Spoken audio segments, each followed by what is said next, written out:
জ্যোতিষীদের কাছ থেকে জন্মকুষ্টি বিচার করার পরে আমরা জেনে থাকি যে আমাদের কোষ্ঠীতে বিভিন্ন ধরনের গ্রহের বিরূপত্ব আছে, গ্রহের কুপ্রভাব আছে এবং তার জন্য জীবনে বিভিন্ন ধরনের প্রতিকূলতার সৃষ্টি হয়েছে। আজকে জানবো চারটে বিশেষ গ্রহ, বিশেষ শক্তিশালী গ্রহ, যে গ্রহগুলোকে আমরা একটা সহজ উপায়ের মাধ্যমেই অত্যন্ত সহজভাবেই প্রতিকার করতে পারি এবং তার কুপ্রভাবের হাত থেকে আমরা নিস্তারও পেতে পারি। কোন কোন গ্রহ?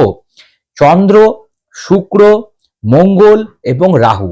চন্দ্র, শুক্র, মঙ্গল এবং রাহু গ্রহের হাত থেকে নিস্তার পাওয়ার জন্য সোমবার দিন একটা গ্লাসের মধ্যে আপনারা গঙ্গা জল বা শুদ্ধ জল নিয়ে নিন, তার মধ্যে একটু গরুর কাঁচা দুধ মিশ্রিত করে নিন, তার সাথে 2-3 ফোঁটা আপনারা মধু দিয়ে দেবেন।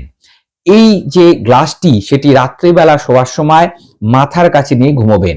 পরের দিন মঙ্গলবার দিন হয়ে যাবে, মঙ্গলবার দিন আপনারা এই গ্লাসের যে জলটি আছে সেটি স্নান করে উঠে সকাল সকাল কোনো নিম গাছের গোড়ায় আপনারা দিয়ে দেবেন। বাড়ির বাইরের নিম গাছ হতে পারে, বাড়িতেও যদি আপনাদের নিম গাছ থাকে সেখানেও আপনারা এটিকে দিতে পারেন। এইভাবে পরপর 5টা মঙ্গলবার আপনারা যদি এই উপায়টি ফলো করেন তাহলে এই 4টে গ্রহের কুপ্রভাবের হাত থেকে আপনারা সহজেই নিস্তার পেয়ে যাবেন। বন্ধুরা, এই ধরনের টিপস টোটকা যদি আপনাদের ভালো লেগে থাকে তাহলে আচার্য ঋত্বিক চক্রবর্তীর ইউটিউব চ্যানেলকে অবশ্যই সাবস্ক্রাইব করবেন এবং পাশে থাকা বেল বাটনটা ক্লিক করবেন।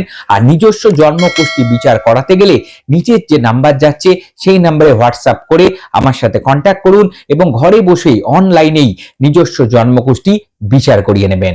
সকলে ভালো থাকবেন, সুস্থ থাকবেন। নমস্কার।